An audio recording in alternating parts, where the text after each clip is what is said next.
This clip will be shared with every new arm wrestler for all eternity. If you have not subscribed to the ARMTV channel after viewing this entire video, then please submit your arm wrestler card back to your coach immediately. Oh, and one more thing. Do not miss the ending. It just may be the funniest thing John Brzenk has ever said. Thank you. Ooh, that was snarly. I mean, I just said, "Oh, that guy." It'd have been interesting if we were all in the same class. Because I had not a cakewalk, but I had a good draw of having Eddie and the two best guys, Eddie and Richard. Are they reminiscing over the top? I think so. The thing about this, and I've always said this, I mean, obviously the luck of the draw, has something to do with the outcome. I mean, it always does. Especially in a field like that.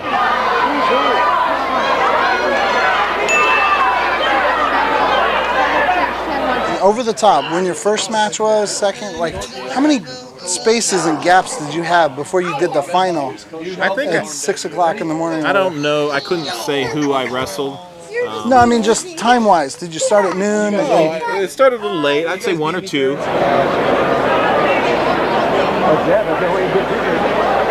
And my match was probably the last match. I think it was the last match of the night. It was 5:30, 6 in the morning.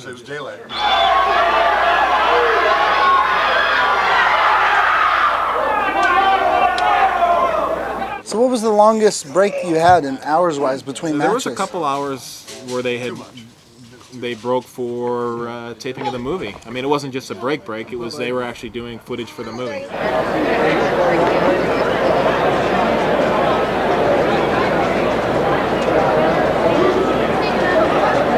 How many matches did you have? I think I only had like 5 or 6. That's it? That was it, yeah. 5 or 6 matches? Yeah. From 1 o'clock to 6 o'clock a.m.? Yeah. What? Yeah. What was the whole deal behind the truckers class? How did that concept come in? I don't know the specifics behind the reasoning of why they wanted the winner to have a truck driver's license, but initially when they did the qualifying event, the rule was if you were a trucker or a teamster, you could be qualified to wrestle for this big rig that they were giving away. Well, at the time, I was working for Western Airlines as a line mechanic, and we so happened to be teamsters. So I was like, hey, here's my teamster card. I'm a teamster.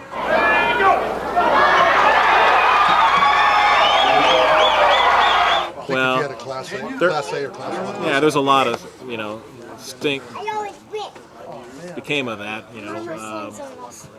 but I was already qualified, so they decided to grandfather me in to the finals. So did you pull any other classes? I didn't. No, I was focused on one thing only, the truck. I mean, it was a big prize. So there were cash classes? There was cash classes, but nobody cared about a lot of people cared about the cash classes, but I didn't. I mean, I was qualified to wrestle for the big rig, so that was my focus, to win. Isn't that crazy in a world where, like, today you're lucky to win $1,500 first place? Back then, it was a once in a lifetime. You were in deal, a tournament that paid $10,000 first place or whatever, and you didn't even care about that class. That's crazy. Well, it was because of the movie, though. It was once in a lifetime. It wasn't the standard. Did you guys know it would be once in a lifetime? Did you ever think, man, this could happen all the time? I did hope, like many others, that Over the Top would have, set the stage for big things for arm wrestling, but it never did. I mean, it created a lot of interest internationally, which was great for the sport. But as far as the United States went, Canada, it didn't do anything.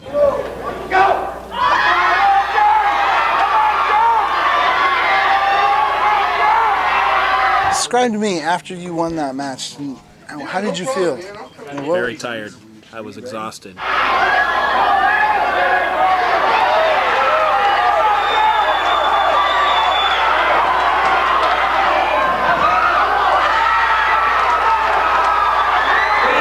That's a long time to be up and awake, trying to stay keyed up. I was exhausted. I was sick for days. You weren't even like trying. You didn't even feel overwhelming joy. You were just like, let me go to bed.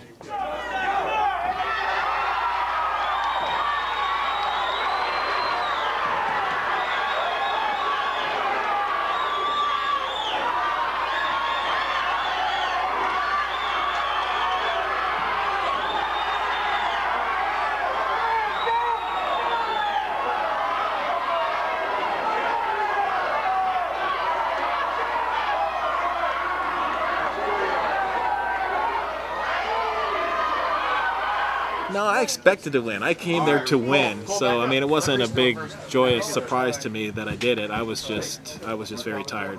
And how you got actually physically sick? Yeah, after that I was sick for the next couple of days. Like you Did just a lot had of sleeping, just rest. So what happened to the truck? Did you ever drive it?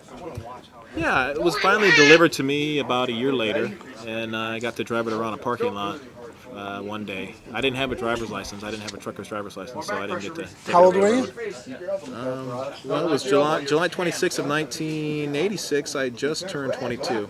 It took a year to get it to you? A year later, yeah. They did a promotional thing, reading for kids, or I can't remember what it was, but they took it out on the road for about 8 months. So what'd you do? You just sold it? No, my stepfather at the time was in the trucking industry, so I leased it to him, and he drove it across the country for about a year before I finally sold it. Crazy. Do we know where that truck is? I don't know. I think he ended up selling it to a guy in Florida, I believe. Whether or not it's still in existence, I don't know. I think Stallone's burnt down. I heard that his had an electric fire and burnt down to the ground. So he had a version too? Yeah, there was two trucks for the movie, 2 identical trucks. Well, not completely identical. Identical on the outside. One was an automatic, the other was a manual. And his is gone? His was gone like within the year of the movie. Oh, dude, what if I could find it? Even if it was beat up. No, this is it. We're gonna do it again. Yeah! Let's fix it up. It's a truck. When one man or one woman is pitted against an equal competitor, and the whole leg goes through that arm, I find it to be, hair-raising. I find it to be biblical, if you will. It's incredible. I think it was signed by Stallone, and yeah. So we could buff it up, and that guy would probably want like $10 million for it. Yeah. And I think you got a hell of a hot one on your hands. I realize you've had Devon Larratt and John Brzenk at your house? And Alan Fisher. Alan lives here. Yeah, that's true. Yeah. Devon Larratt's on the other side of the country. It's funny, they were both in L.A. That's the reason. Yeah. So when Devon Larratt was here, you didn't know who he was?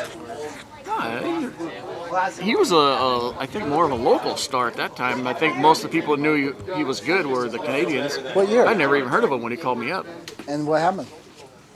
He came here, and I thought it was just going to be some guy from Canada wanted to come pull, and so I called John, a couple guys, and he took it to us, man. I called up Scott Ciborowski, get over here right now, man. Some guy's taking it to all of us.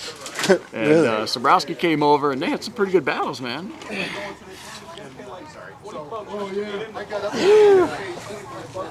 Awesome. It's called cramps in the butt. Not only that, it looks cool too.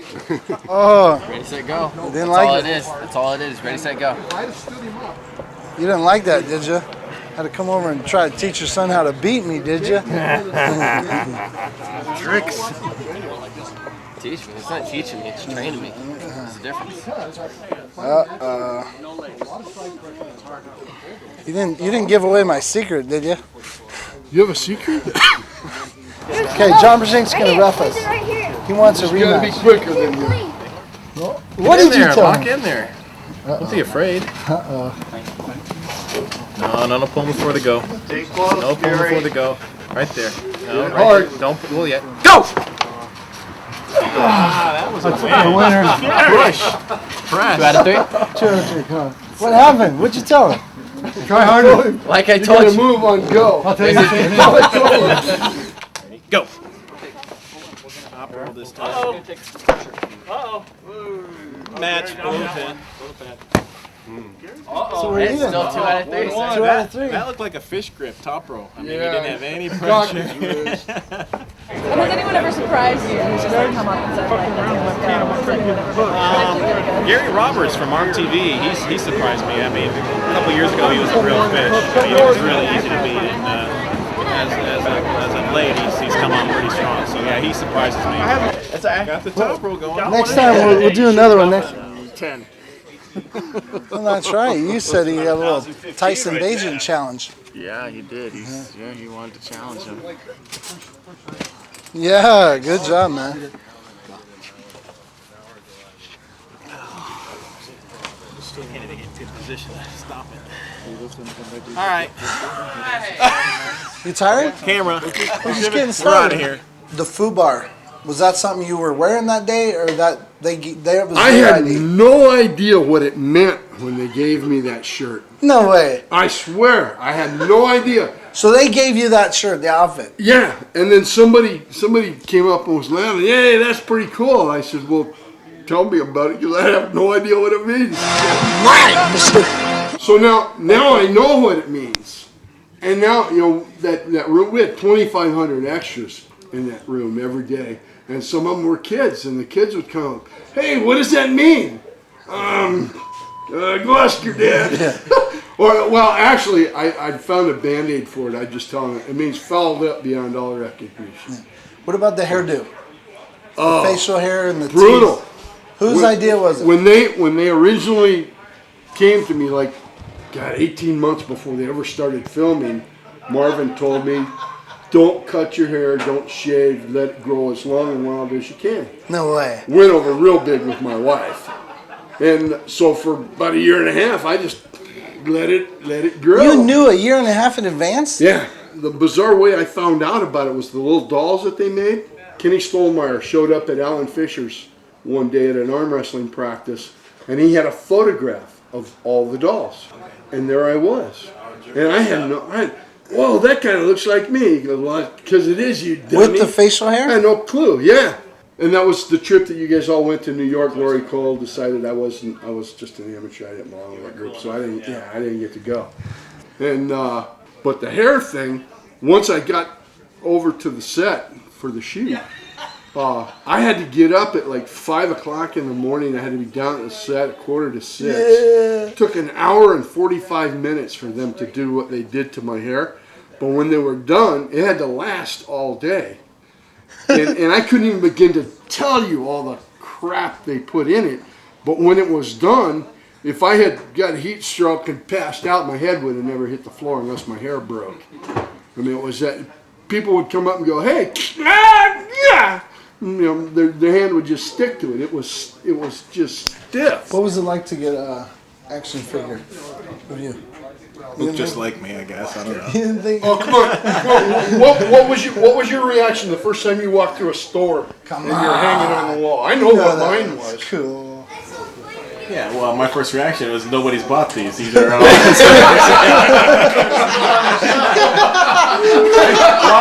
why are these in the discount area? They're selling them for $6.99.